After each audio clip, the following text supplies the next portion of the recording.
నిలబడాలి. దేవుని సంఘములో వెలిగే జ్యోతిగా నువ్వు ఉండాలి.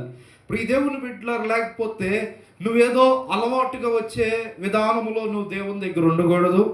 ఏదో ఆచారబద్ధంగా భక్తి చేసే విధానములో నువ్వు దేవుని దగ్గర ఉండకూడదు. ఒక బలమైన వ్యక్తిగా, ఒక బలమైన విశ్వాసిగా నువ్వు దేవుల్లో నిలబడాలి అంటే నిన్ను నువ్వు ఎక్కడ కట్టుకోవాలంటే స్వార్థం మీద కట్టుకోవాలి. ఎక్కడ కట్టుకోవాలి? హల్లెలూయా.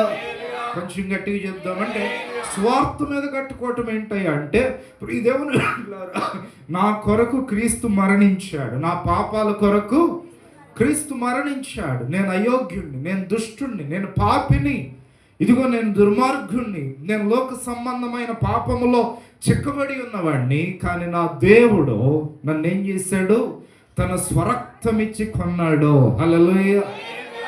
మీరేమైన వారై ఉన్నారంటే విలువ పెట్టి కొనబడిన వారు. మీరెవరండి? విలువ పెట్టి కొనబడిన వారు. మీరు విలువ పెట్టి దేవుడు మిమ్మల్ని కొన్నాడు అనే గమనమును మనం కలిగిన వారమై ఉండాలి.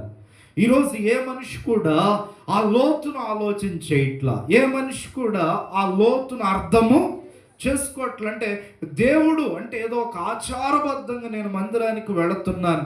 ఒకవేళ వెతుకుతుంటే దేవుణ్ణి ఎక్కడ వెతుకుతున్నామంటే దేవుని కార్యముల్లోనే మనం ఎవరిని వెతుకుతున్నాం. ఇంకా చెప్పాలంటే దేవుణ్ణి వెతకటం కంటే దేవుని కార్యాలు ఎక్కువ వెతుకుతున్నాం.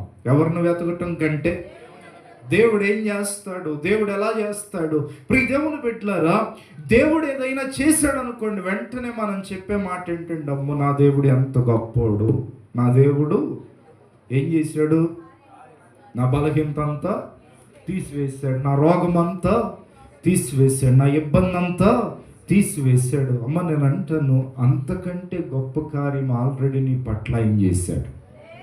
హల్లెలూయా. అదేంటంటే నీకోసం తన ప్రాణాన్ని పెట్టాడు, నీకోసం తన రక్తాన్ని కార్చాడు.